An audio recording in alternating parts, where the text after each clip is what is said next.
Hai, sahabat rumah belajar. Perkenalkan, nama saya Titi Safitri, peserta pembatik level 2 tahun 2021. Saya berasal dari CP 97 Jakarta, Provinsi DKI Jakarta. Mari, hari ini kita belajar tentang ilmu pengetahuan alam kelas 9 dengan materi sistem perkembangbiakan pada tumbuhan. Oke, dalam materi hari ini, sistem perkembangbiakan tumbuhan akan dipelajari tentang perkembangbiakan tumbuhan angiospermae, tumbuhan gimnospermae, dan sistem perkembangbiakan tanaman paku dan lumut. Untuk kali ini, kita spesifik tentang perkembangbiakan tumbuhan angiospermae.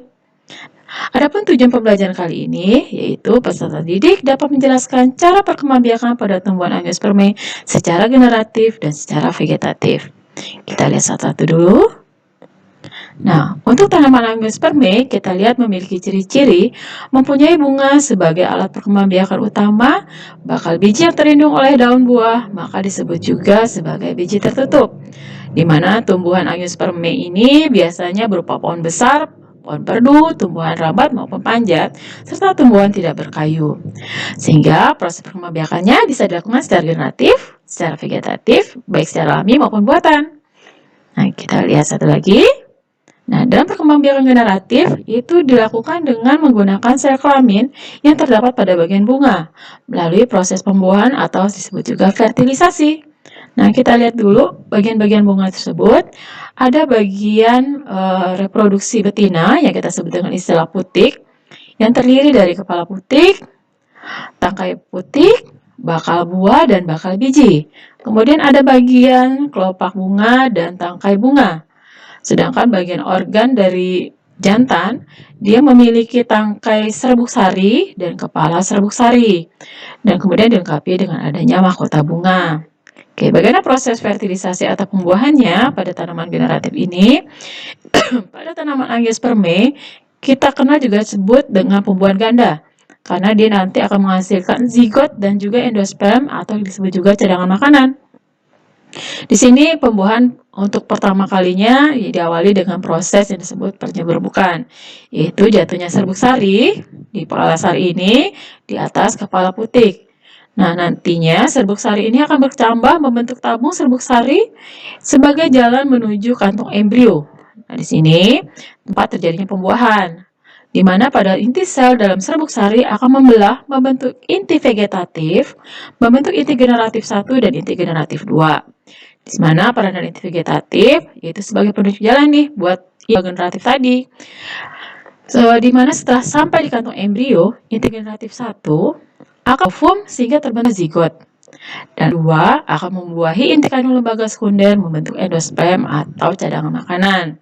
Nah, kita lihat di sini di bagian dari putik ya atau kantong embrionya, proses di mana sel yang bersifat haploid atau N akan dibuahi oleh inti generatif ya di sini, sehingga yang tadi bersifat haploid juga akan menghasilkan zigot yang bersifat diploid karena perpaduan telur dengan inti generatif 1.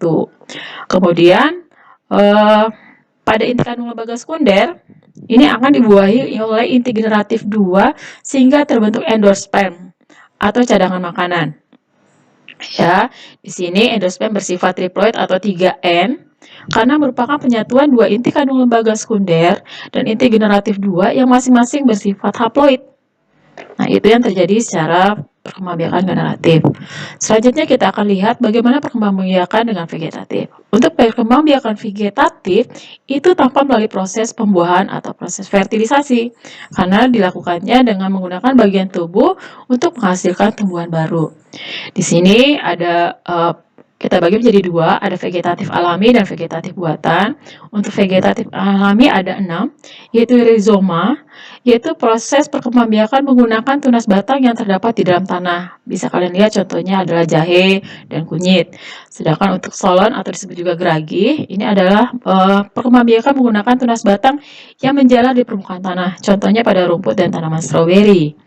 Yang ketiga menggunakan umbi lapis. Kalian bisa lihat pada tanaman bawang, ini adalah lapisan yang modifikasi dari daun dan batang yang nantinya akan muncul tunas yang kita kenal dengan istilah siung.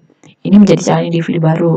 Sedangkan umbi batang, ini kita lihat pada tanaman kentang, nanti pada umbinya akan muncul tunas-tunas yang bisa kita tanam sebagai individu baru nantinya.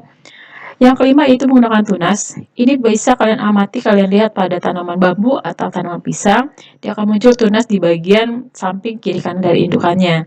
Dan yang keenam yaitu tunas adventif, munculnya tunas-tunas pada bagian tepi-tepi daun karena adanya sel merisem yang selalu membelah. Contoh tanaman seperti ini adalah tanaman cucusa bebek. Yang kedua yaitu vegetatif buatan karena bisa dilakukan oleh manusia. Kita akan mempelajari ada 5 di sini, yaitu dengan cara mencangkok, yaitu dengan cara memilih batang yang bagus atau yang sudah kokoh. Kemudian batang tersebut kita kulitin sampai bersih, tidak ada getahnya. Setelah itu kita tutup dengan tanah dan ditutupi dengan serabut atau plastik. Kita tunggu sampai munculnya nanti akar, baru kita potong dan kita tanam. Sedangkan okulasi dengan sambung adalah gabungkan bagian tanaman dengan sejenis, di mana untuk okulasi yang kita tempelkan yaitu bagian mata tunasnya.